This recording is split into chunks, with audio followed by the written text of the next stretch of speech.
Hello everybody. This week I've been doing some shaft testing. I've tested 5 of the most popular shafts on the PGA Tour. I'm going to share some of the results with you today. So let's get stuck in.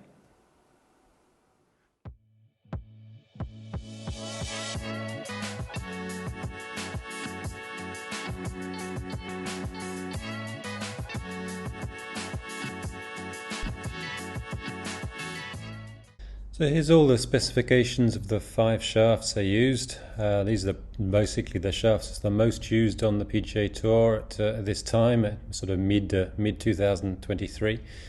Definitely the most played is the Fujikura Ventus TR Blue. That's notably played by McIlroy and Cam Smith. Then we got the Mitsubishi Diamana GT. I used this shaft because that's as close as I could get to the Mitsubishi Diamana ZF, which is played by Justin Thomas and Patrick Cantlay. Graphite Design Tour ID, that makes you think straight away of Matsuyama. An Accra TZ6 ST, that's the shaft that Wyndham Clark used in his driver to win the US Open.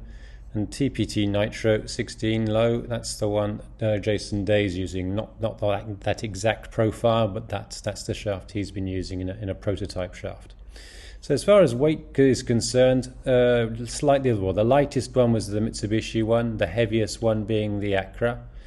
Length, I tried to keep it as close as possible, so it's just a quarter inch of difference between the Graphite Design and the Accra shafts to the other ones. Now we look at CPM, there's some quite big differences. Definitely the Accra shaft being the stiffest one, followed by the TPT Nitro, and the softest ones being the Graphite Design and the Mitsubishi.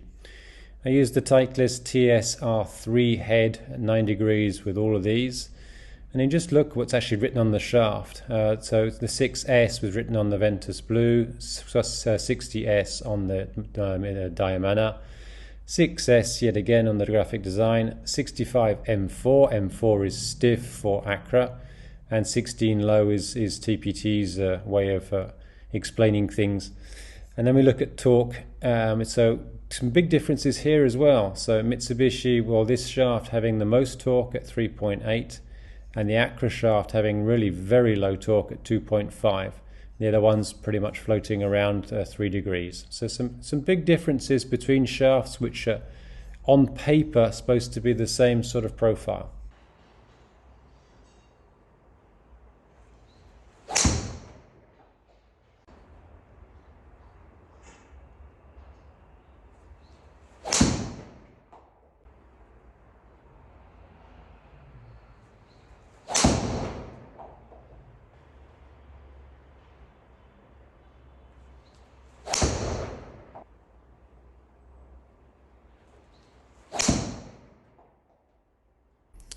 So here's the Foresight data. I'm going to look at the club data first. We can see straight off the bat the efficiency was the same for all of these clubs.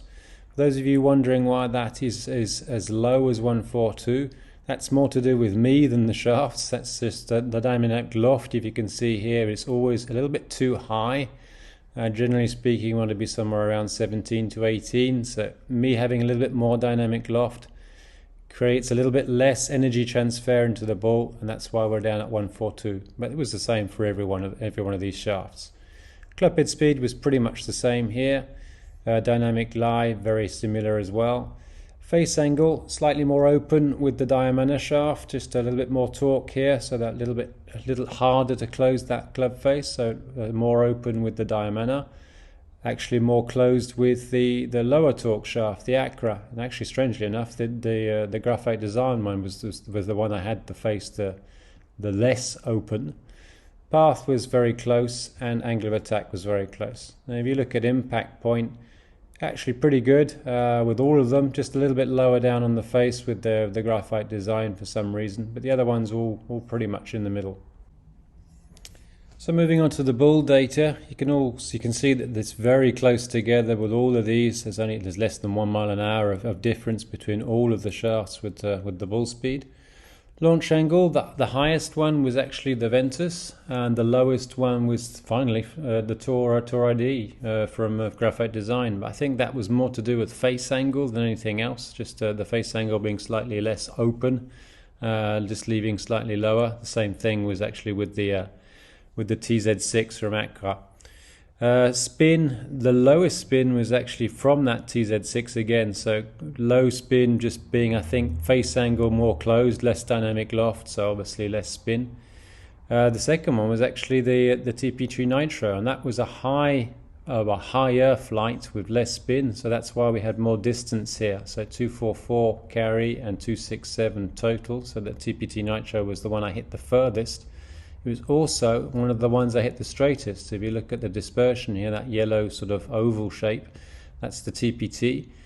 But inside that little yellow one, there's a little blue one, and that little blue one is the TR Blue, the Ventus TR Blue. So that we got good carry distance and good total distance from the Ventus TR Blue, and even less dispersion. So I mean, that's definitely going to be that's a winner. There's no doubt about that. It's really regular shaft, always doing the same sort of thing with it. Very straight, very little spin access. And another honourable mention would be the Diamana, the Mitsubishi, which is just this grey oval here as well. So very little dispersion from that one as well. Pretty good distance as well. So those three were definitely the straightest ones. The Graphite Design and the Accra just further to the left. Maybe something to do with torque on the Accra, and just as I said, the DI shaft, I've never been able to play that one. I don't know why. It's just something I don't like the feel of it, and so that's probably why that one went over there. So here we are on gears, and what I'd like to show you here is with the two shafts that produce the best results. So with the left, the Fujikura Ventus TR Blue, and on the right, the TPT 16 Low. So basically, I'm just going to show you just a few of the numbers here. So just going to be looking at shaft deflection, path droop, and shaft twist. So first thing, if I just take these this little bit further down, let's get to maximum negative deflection in the downswing, and that's going to be pretty much in this area here. So with the Fujikura shaft, I'm about 19 millimeters of negative deflection, i.e. that club head in lag deflection, club head behind the shaft. And with the TPT, the 15 millimeters. So TPT shaft, this one's just a little bit stiffer than the Ventus shaft at this point in time.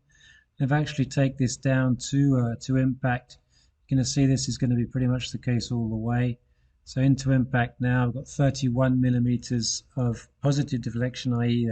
lead deflection, club head in front of the shaft, compared to 29 millimeters with the TPT shaft. So really very similar. These are pretty low numbers, i.e. so there's very little shaft movement, shaft deflection going on here. What's also quite interesting here as well is that how low the droop number is, i.e. the vertical deflection. So if we can look down the line from here, you can see both of these have very little droop going on, so the shaft is not deflecting downwards much either. It's only 38 millimeters with the Ventus and 42 millimeters with the TPT. And back to this position again. I'm just going to take them back up. And what I'd like to show you now is how things are going on with the twist or the torque values.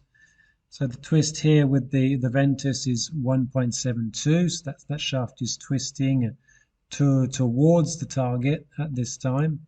Away from the target at this time. And with the TPT, we're also twisting away from the target. And if I take this down, what's I think the most interesting here is how little they move. So it's really very stable.